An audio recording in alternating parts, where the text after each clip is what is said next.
Hey, what's going on, Trojan family? Welcome to the USC LAFB show. I'm your host, Ryan Dyrud, back for another recruiting update. That's what we got to talk about right now. It's the offseason, right? The Combine is happening right now. Woody Marks, Jaylin Smith, Jonah Monheim representing USC out in Indy. I'm sure they're going to have great performances out there.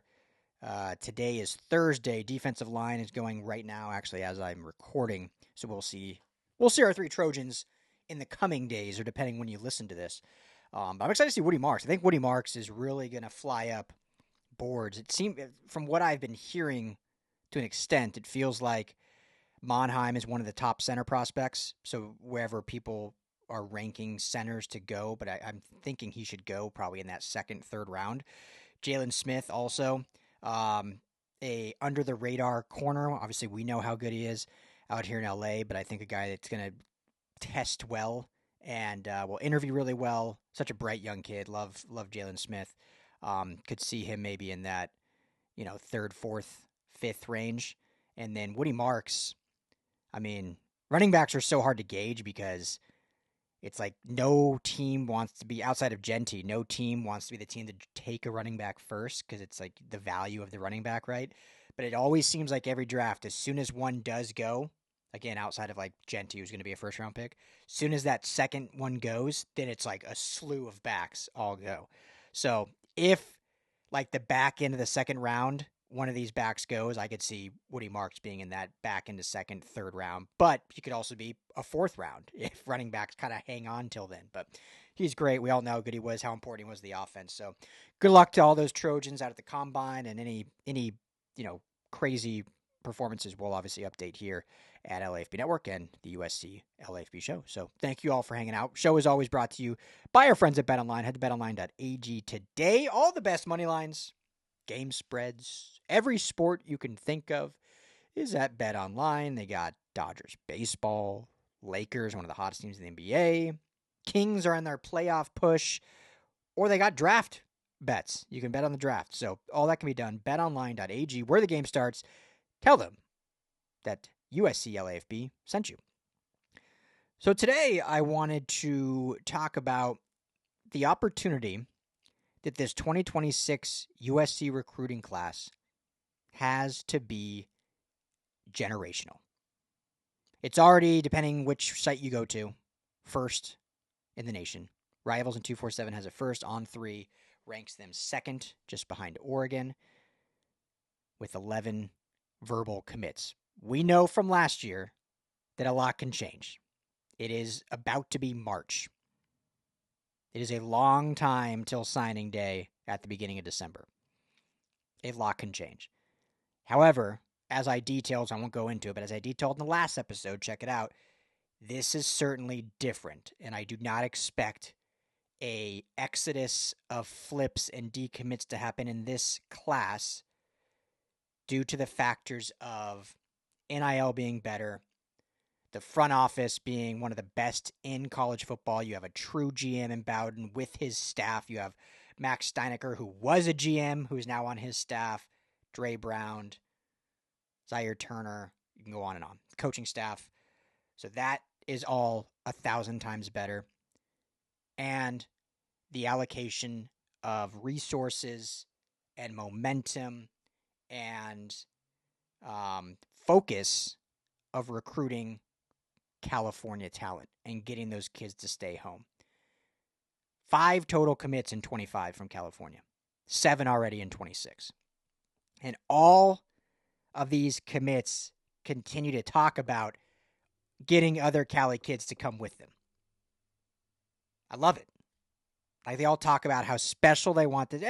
As every class should be. You want to be a special recruiting class.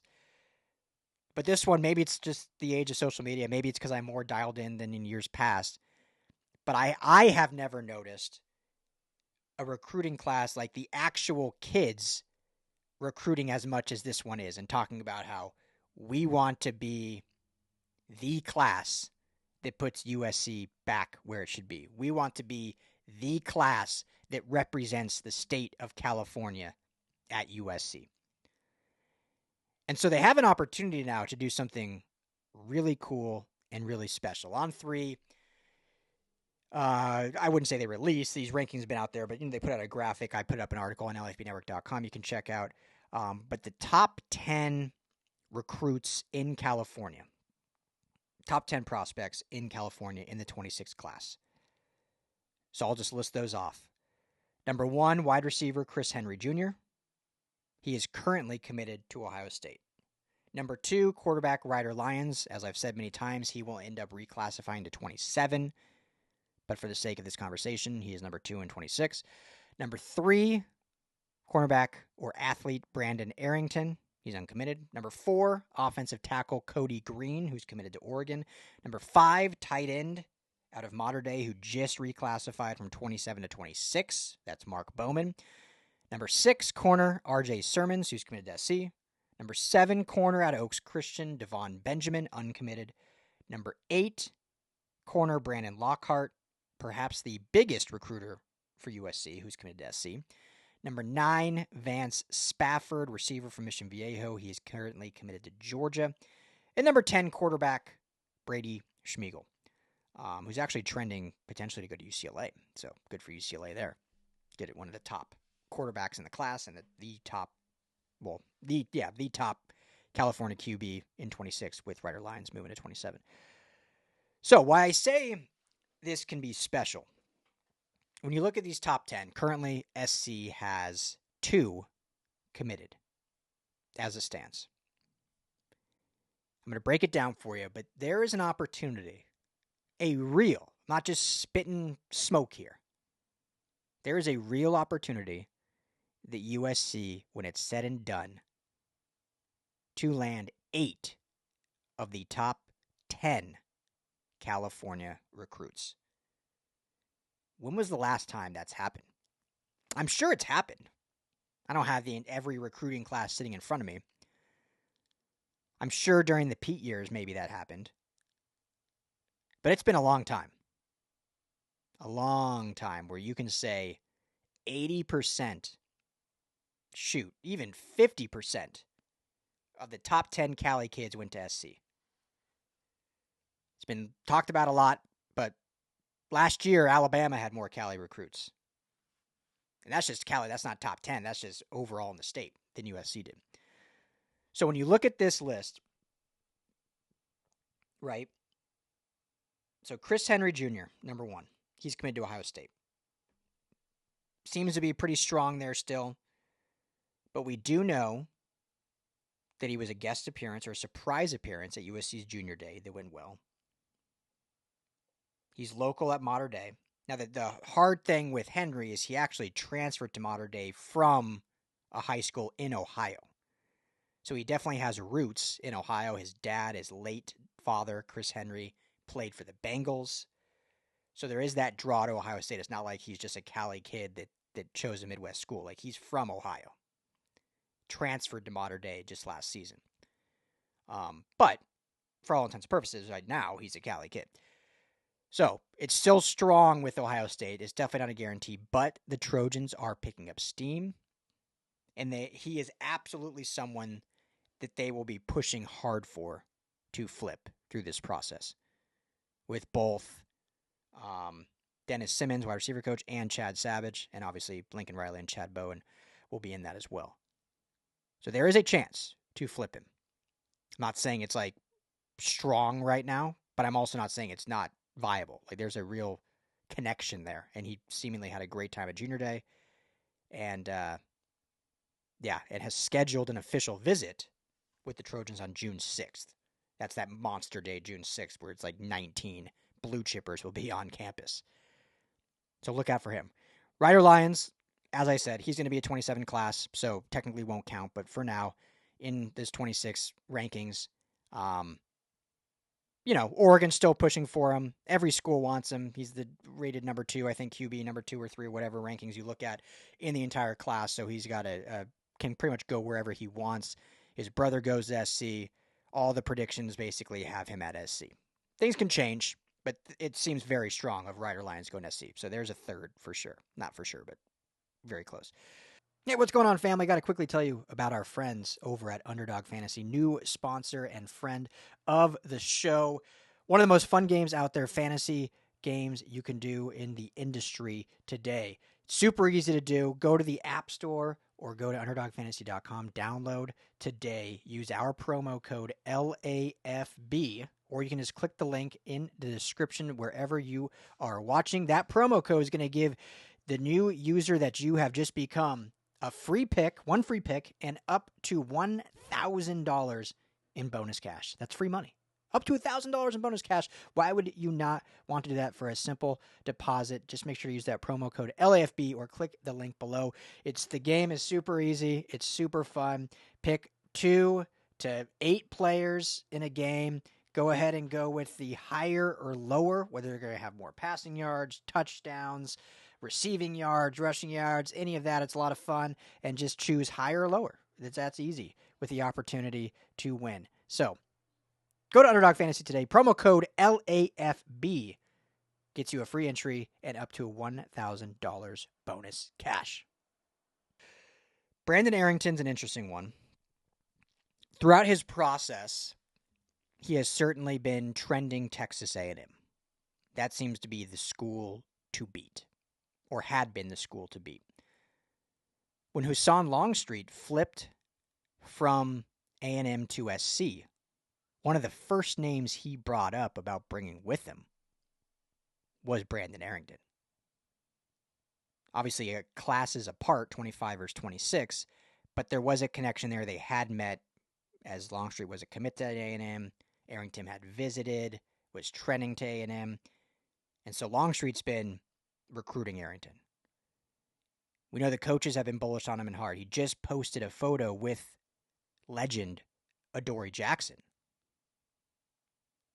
So Arrington is feeling strong to SC. Now, Steve Wiltfong, I believe it was him, has reported that he believes Alabama now is actually the leader in the clubhouse for for Arrington. But I think there's a real shot here that USC can get this done, and his official visit is set for June 17th. All right, when you look down the list, Mark Bowman, modern day. He had been trending for Oregon for quite some time. Oregon already has an elite tight end commit. I don't know if that'll affect him at all, but they have a tight end in their 26 class already. So I don't know if that would dissuade him from that. Texas has seemingly started to pick up some momentum. But as of yesterday, On3 has Bowman RPM, their recruiting prediction machine, has put USC in front at number 1. Chad Savage being the lead recruiter on that front. So another elite, he's the number 1 tight end on 247, number 2, I believe, on On3. It's definite possibility of landing Mark Bowman, and they need a tight end. So that's a big one. Devon Benjamin, Oaks Christian corner. Throughout his whole process, SC's been rated the highest, trending the highest, whatever you want to call it. The percentage has been the highest in SC's favor. Local kid, Oaks Christian, like I said, out of Corona. It still feels strong for him to join the likes of RJ Sermons and Brandon Lockhart. Now, what does that look like with, I don't know if they'd want, do you go 4 corners? Arrington being an athlete, but looking at being seen as kind of a DB. Now, Arrington could be safety, certainly, with Sermons, Lockhart, and Benjamin all being corners. That's the only really reason if they didn't is do you have too many of the same position? But Benjamin seems like he's trending that way. Van Spafford committed to Georgia. This one might be a little tougher. Seems pretty strong there. But again, Mission Viejo, local kid, visited SC. He was with, I think, at Junior Day and with the Trojans able to flip Jonas Williams, even though they're, completely different schools and whatnot. These kids all get to know each other, though. It seems like that could potentially have some weight in potentially convincing Van Spafford. So there's your 8. Right? I think Cody Green seems kind of like a lock. The tackle committed to Oregon. Seems pretty strong there. And then Brady Schmeigel, they aren't going after him because they already have Jonas Williams in this class and they got Ryder Lyons going in the next class. So there's your two kind of knots. So, huge opportunity for USC to do something generational. Finishing the 26th class with 8 of the top 10 California recruits. And these rankings might change as well after the senior year. But it just shows the state of USC recruiting right now that we're even... this time last year, again, there was momentum, remember? March was the month where both Isaiah Gibson and Justice Terry committed. Late March, early April was when Hilton Stubbs committed. So there was momentum around recruiting, but not recruiting California. If I was doing this show exactly a year ago, we would not have been talking about an opportunity to land 8 of the top 10 California kids. So a huge shift in just recruiting mentality and focus. And obviously we all believe that it's the better way forward. And I tell you, man, everyone who listens to me knows I'm kind of a glass half full guy, look through a positive lens. But I've now covered this team, USC, for LAFB since Clay Helton's last year. No, second to last year. So 2 years of Clay, or a year and a half of Clay, Dante Williams for the remainder, and now 3 years so 5 years.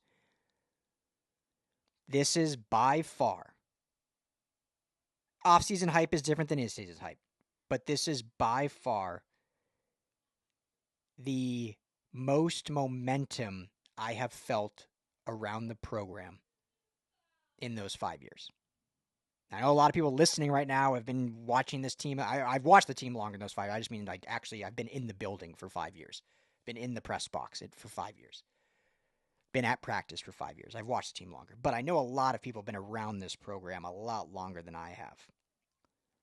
But that's what I can go off. In those 5 years, this is absolutely the most momentum, the highest positivity, the best vibes, whatever acronym or adjective you want to use, that has been around this program. When you look at the coaching staff, when you look at the front office, when you look at the new facilities, when you look at Jen Cohen, who I think is just a fantastic athletic director, and when you look at Lincoln Riley, let's give him some flowers. Whether we want to believe it or not, whether it's been smoke and now he's just shifted and totally changed things, or if he really did believe that it was just a climb and they've kind of done all these steps and we just wanted it to happen faster, but he had the vision since day one and we just couldn't totally see it. Whatever, if it was that or him saying, I'm throwing everything out and we're doing a 180 and this is where we are now, whatever it is, we're here now and things are looking good right now. The vibes are high. The momentum is there. Now you try to take that momentum and make it meaningful, right? That's been the big thing lacking. Like, there was some momentum last year, too. It was a roller coaster of momentum, but there was certainly momentum. And then after that LSU game, there was real momentum. But they weren't able to make that momentum meaningful. It all came crashing down in Ann Arbor. And then really came crashing down in Minneapolis. And then crumbled in Maryland. So now can they take this momentum and make it meaningful? Close the best recruiting class we've seen in a decade. Win football games handedly. Close football games when you have to. Those are the next steps now from where this momentum has taken us thus far. See if they can do it. But hey, chance to do something special. 8 out of 10 Cali recruits. I'm going to call it right now. I think they finish with 7.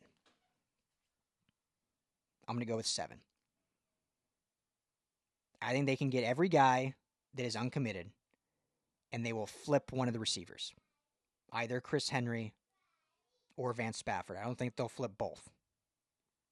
Yeah, they have a chance to. I mean, there's no reason they're not going to get 2 or 3 receivers or 2 to 4 receivers in this class. Trent Mosley is one trending who's uncommitted, local kid.